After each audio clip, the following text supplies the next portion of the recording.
Unfortunately, I got some bad news for LSU fans, and this is not coming from me. This is coming from the head coach, Brian Kelly. Man, I tell you what, it is not looking good for A&M. I'm going to tell you right now, and this is a disclaimer warning to the entire college football nation. Garrett Nussmeier, remember the name.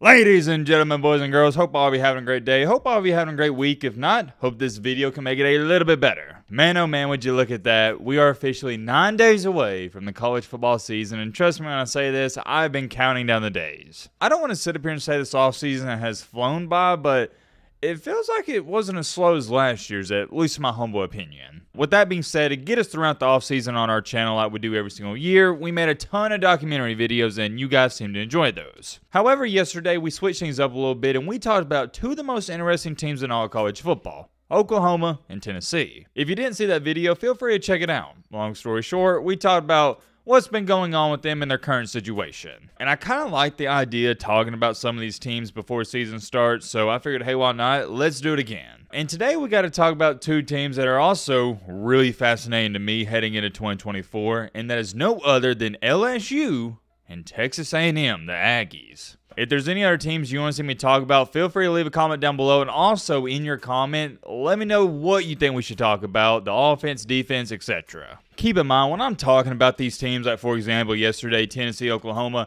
I'm not going in major detail. The reason for me not going in major detail is relatively simple. We have nothing to base it off of. It's the preseason. You can sit up here all you want and say, well, Matt, Tennessee has great edge rushers. They're going to dominate the SEC, and that may be true, but we haven't seen it yet. I've jibber enough. The premise of this video is relatively simple. It's easy to pick up. We're going to talk about what's going on with LSU and A&M. I'm feeling like talking about LSU first, so we'll start with them. Hey, why not? Let's address the elephant in the room, get it out the way, because I know everybody's going to say it. I'm thinking it, you're thinking it. Their defense was atrocious last year. It was pitiful, and I got to compare it to when I was growing up. LSU was known as a defensive football team. When you think of those classic matchups with Alabama, LSU, you didn't think about offense. You thought of, oh man, this is going to be a hard-fought defensive slugfest, 17-14 type of ball game, if that. And it really seems like, come to think about it, ever since that 2019 Joe Burrow experience, LSU just went away from being a defensive football team. Even the 2019 LSU team, they wasn't good at defense. They were average at best. That's one thing that's always been a head-scratcher for me when everybody tries to say, oh, that 2019 LSU team, that might be the greatest of all time.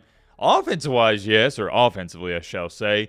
But defensively, no, and you got to take that into account, right? That's half of the game. I digress. We're not here to talk about 2019 LSU. Let's get back on track. The offense last year for LSU, amazing. Flat out amazing. Top 5 offense. Defense, one of the worst. Unfortunately, they did lose their top wide receiver neighbors to the NFL and their Heisman-winning trophy quarterback, Jayden Daniels, to the NFL. So I think your casual football fan is looking at this going, oh yeah, the LSU offense, they're going to take a step back. Politely Corso says, not so fast, my friend. I'm going to tell you right now, and this is a disclaimer warning to the entire college football nation, Garrett Nussmeier, remember the name. I know you don't know a lot about him, but trust me when I say this. That kid can play. Last year in the bowl game against Wisconsin, he went 31 for 45, put up 4 Bills, 3 touchdowns to 1 INT, QBR of 87. But here's one thing that always got overlooked. 2 years ago in the SEC Championship when LSU played Georgia. Nobody is ever going to talk about this performance or game after this video, guarantee it. But when Jayden Daniels came out of that game and Nussmeier came in, it was a complete blowout. He torched that Georgia secondary. 15 for 27, 300 yards with 2 touchdowns. Granted, he had 1 INT, but a QBR of 91. Gonna remind you, that was against the best team in the nation, one of the best defenses in the nation, Georgia. I know what you're sitting here saying. Well, Matt, what are you trying to say? What are you trying to tell me, buddy? Believe it or not, I don't think LSU is going to have a big drop-off at the quarterback position. If you were to give Jayden Daniels a grade, let's just say he was a A+ last year, or we'll just give him an A. I think Garrett Nussmeier is an A-. If worst case scenario, a B+. I think he's that good. And that's not me buying into some preseason hype and some off-season practices where he's going out there and torching LSU's defense. No. I've seen the game film and footage. If I was an LSU fan, which I'm not, I'd be on the edge of my seat waiting for a season to start so I could see Nussmeier get back there and throw that football. I love everything about that kid's game. As far as it goes for the rest of the offense for LSU, you can expect what you normally see every single season. Solid running back play, you're going to have a couple notable wide receivers, and the offensive line, they look A-okay. You don't need me to sit up here and rant and rave on the LSU offense. You knew this heading into the video. That's not what we're worrying about. That's not the big question mark. They're going to score points, point blank period, the end.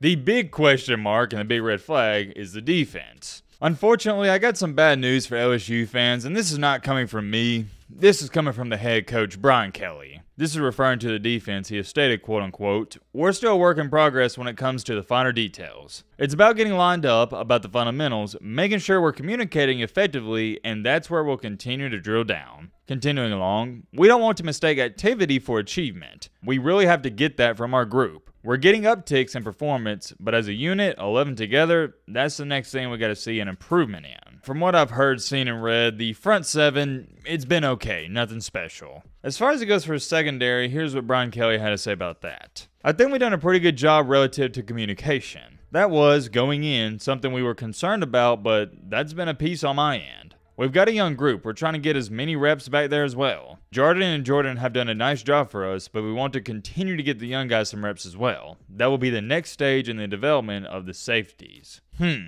Interesting. From everything I've concluded, the defense is a work in progress. So that'd be something to pay attention to heading into the season. Speaking of heading to the season, let's take a look at it. Last year, LSU did go 10-3, but they only had one ranked win, which was against Missouri. Heading into 2024, I have not seen their schedule up until this point, so let's take a look at it. Oh, that's right, I forgot. They start out the season against USC. That is going to be a good game. Can't wait to watch that. Speaking of USC, they got another quarterback I feel like a lot of people aren't too familiar with. He goes by the name of Miller Moss. Keep your eyes locked and loaded on that, and let me know in the comment section, how you feeling about this LSU-USC matchup?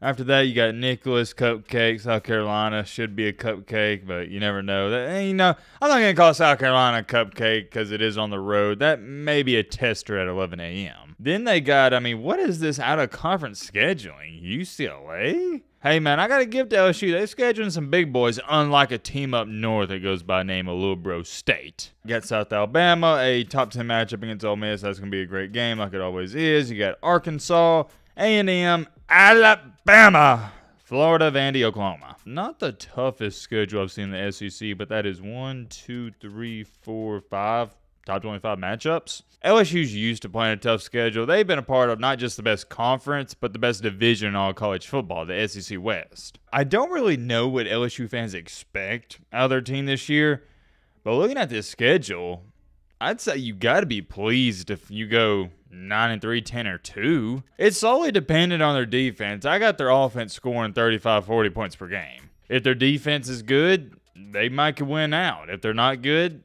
they're going to struggle to make a bowl game. Or they won't struggle to win a bowl game, but you get what I'm trying to say. They might only win 6, 7, 8 games. I would love to talk about them some more, but we got to get a move on to the other team, the other main topic of this video, and that is no other than A&M. Very similar to LSU, A&M has a quarterback who I am extremely fond of that a lot of people aren't too familiar with, and that is no other than Connor Wigman. It's kind of crazy how similar of a situation Wigman and Nussmeier are both in. Both of them have played in multiple different games for these teams, but a lot of people haven't bought into the hype just quite yet, and I don't blame them. But for me, myself, I have bought into the Wigman hype. I love everything about the kid. I love his game. Unfortunately, last year, his season came to an end when he suffered an injury. However, he will be back this year, and I don't want to talk about how A&M fared out last year, because we know it wasn't good. A&M struggled mightily. They had a clown of a head coach, but hey, the good news is, he's gone. You got a fresh start. Unless I'm highly mistaken, I believe I saw a report yesterday that Ruben Owens, which is A&M's starting running back, he's out for the season. He suffered an injury in practice. Okay, yeah, I looked it up just to be sure. Ruben Owens is out for the season. Man, that is a devastating blow. Prayers up to Ruben Owens, wishing for a speedy recovery, but now, next man up mentality. Offensively for A&M, I believe they got 3 returning starters on the offensive line, so that's good. Running back position, obviously, with what we just talked about, not in the greatest shape. They should be okay at the wide receiver position, but I'm going to tell you what, I am not confident in this offense. Some of you may be saying, well, Matt, you just said a couple minutes ago you love Connor Wigman, and I do. The problem I have is I don't love the pieces surrounding him. Defensively, they're in a similar situation. They look okay, and I've read a bunch of different articles, different reports, and they're all saying the same thing. Nothing special. Nothing's jumping off the board. Taking a look at their schedule, they open up with Notre Dame. That's going to be a great ball game, and we're going to find out a lot about A&M and Notre Dame on the 31st. They got another tough one a couple weeks later when they go to the Swamp in Gainesville, Florida. Whew, that is a tough 2-game stretch, obviously taking out the cupcake in between it. If you make it out of that 2-1, you probably got to be happy. 3-0 is getting greedy, and I think most people would say you're walking out of that 3-game stretch 1-2.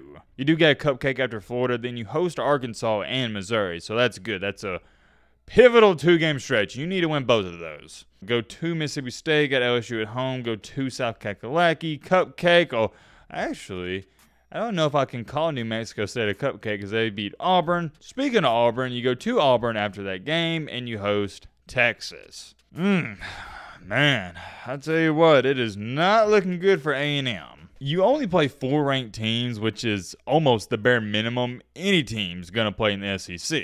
But the teams that aren't ranked, you go to Florida, to South Kakalaki, and to Auburn. As we know, there's witchcraft in Jordan-Hare Stadium.